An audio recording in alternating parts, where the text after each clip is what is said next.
Обичал ли си някога толкова много, че да се бориш за него? Не на думи, наистина да се бориш за него. Но какво става, когато съдбата се обърне и те охапе? И всичко, за което се бориш, се нахвърли от теб да те дразни. Какво става, когато се превръщаш в основен източник на нейната болка? Не знам, но тази песен няма да се напише сама. Ще те бутна още веднъж и после трябва да се люлееш сама. После се обръщаш право към нея с тази песен и казваш, че я обичаш. Прегръщаш майка и която е нейно подобие и се примиряваш с това условие. И когато ме няма, просто продължавай напред. Не тръгвай, просто продължавай напред. Не повтаряй моята съдба, моята болка. Просто се усмихни, усмихни се.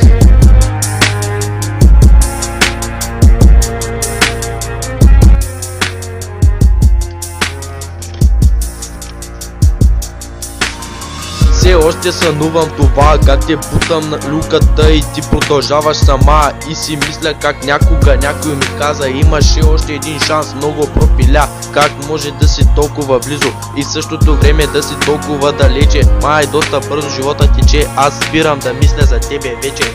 И нищо не е същото като преди. Вече руса коса, сини очи и прекрасно лице, се вмъкват мислите и моето сърце.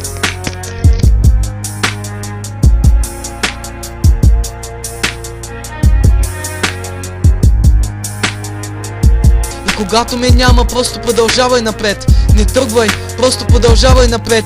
Не повтаряй моята съдба, моята болка. Просто се усмихни, усмихни се.